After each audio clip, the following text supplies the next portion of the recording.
Without that immersive, the sound and the landscape and the danger, the constant danger, you know, the lack of food and homely comforts, I don't think we can ever go there, and perhaps that's a good thing.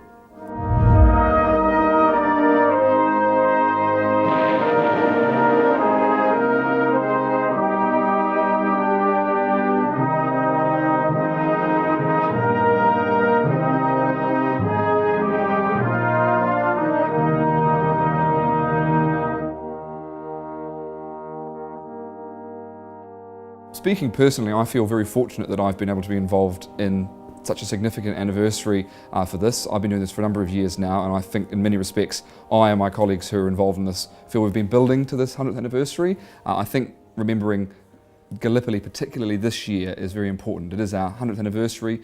It's the only one of these we're ever going to get, and it's an opportunity for us to really emphasise the importance of that, both in our military and our social history as well. We're calling this year Death of Innocence because it was really a baptism of fire for the New Zealanders going to war. They had no idea they were going to Gallipoli. There was no Gallipoli campaign when they headed off from New Zealand. After nearly 8 months, without let-up and without gain, the mutilated units silently, skillfully departed from Gallipoli. The whole murderous, useless operation cost 2,721 New Zealand lives.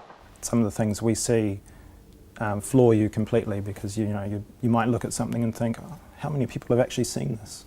How many people are aware that this even exists? When you actually see a person's face, you get that human quality.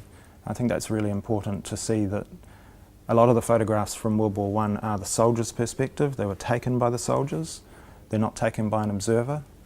So they really are capturing everyday things that meant something to them. Usually by the time Anzac Day rolls around, the emotions are over, because it's more when you're going through our collections and you're reading people's actual words there you feel that big emotional impact. And then for me, my responsibility is just to share those stories in as many different ways as we can. And the dawn service particularly is very poignant and significant, because the dawn service is very much by the veterans for veterans. So it's led by a veterans group. The gentleman who arranges the dawn service primarily, Des Harrison, this is his, I think it's his 25th or something like that, and dawn service that he's run. So we're not pushing what we think Gallipoli was. It's not our story, it's the actual people who were there. We're telling their story using their words. So that's a big way that we can know that we're safe, and we're not trying to push any opinion onto people who feel very strongly about this day.